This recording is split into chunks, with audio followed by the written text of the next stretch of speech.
అందరికీ నమస్కారం. ముందుగా అందరికీ హ్యాపీ నేషనల్ సైన్స్ డే. ఈరోజే మనం నేషనల్ సైన్స్ డేని ఎందుకు సెలబ్రేట్ చేసుకుంటున్నామో మనందరికీ తెలిసిన విషయమే కదండి.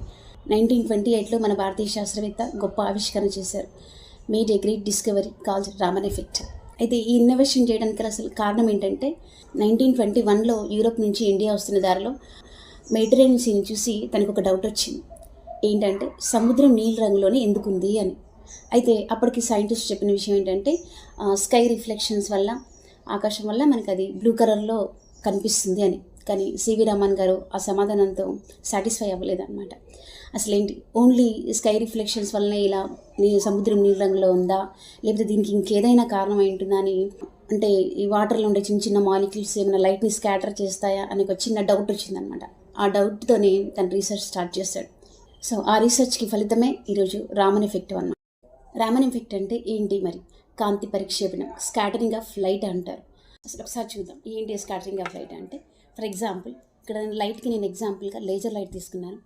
నేను ఈ లైట్ని నీటిపై వేసినప్పుడు నీటిలో ఒక చిన్న బీమ్ కనిపిస్తుంది కదా, చిన్న లైన్, అదే స్కాటరింగ్ ఆఫ్ లైట్.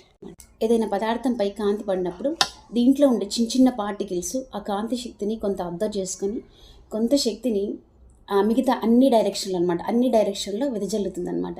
దాన్ని మనం కాంతి పరిక్షేపణం, స్కాటరింగ్ ఆఫ్ లైట్ అంటాం. అంటే ఒక క్రాకర్ని కాల్చినప్పుడు అది పైకి వెళ్ళి మిగతా క్రాకర్స్ని స్ప్రెడ్ చేసేలాగా అనమాట. ఇక్కడ పిక్చర్లో చూపిస్తున్నట్టు ఒక పదార్థంపై పడిన ఇన్స్టెంట్ రేస్ అవి తిరిగి స్కాటర్డ్ రేస్గా వచ్చినప్పుడు వాటిలో రేస్ డిఫరెంట్ వేవ్ లెన్స్ను చూపిస్తాయి. అంటే డిఫరెంట్ కలర్స్కి షిఫ్ట్ అవుతాయని సివి రామన్ గమనించారు. ఇలా ఇన్స్టెంట్ రేస్కి స్కాటర్డ్ రేస్కి మధ్య ఉన్న ఈ స్వల్ప మార్పునే రామన్ ఎఫెక్ట్ అంటాం. ప్రపంచంలో ఒకరి ఫింగర్ ప్రింట్ ఒకరికి ఎలా మ్యాచ్ అవ్వదో అలాగే ప్రతి పదార్థం కూడా ఒక ప్రత్యేకమైన వేవ్ లెన్స్ ప్యాటర్న్ని చూపిస్తుంది.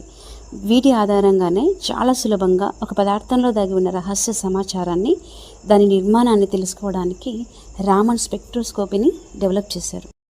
మరి రామన్ స్పెక్ట్రోస్కోపీని మన డైలీ లైఫ్లో ఎక్కడ యూజ్ చేస్తామంటే, మన రోజు తీసుకునే ఆహార పదార్థాల్లో కల్తీని చెక్ చేయటము, మెడికల్ డయాగ్నోసిస్ అంటే మన శరీరాన్ని కట్ చేయకుండానే ఈ క్యాన్సర్ కణాలని గుర్తించడము, డయాబెటీస్ మానిటరింగ్, ఎంఆర్ఐ స్కానింగ్, అలా మనం తీసుకునే మెడిసిన్ నకిలీవా కావా, దాంట్లో ఉండే కెమికల్ కాంపోజిషన్స్, ఎన్విరాన్మెంట్లోని గాలి, నేల, నీరు, దాంట్లోని హానికర పదార్థాలని గుర్తించడానికి, అదే కాకుండా స్పేస్లో ఉండే సూర్యుడు, చంద్రుడు, నక్షత్రాల గురించి రీసెర్చ్ చేయడానికి అన్ని రంగాల్లో కూడా స్పెక్ట్రోస్కోప్ని యూజ్ చేస్తారు.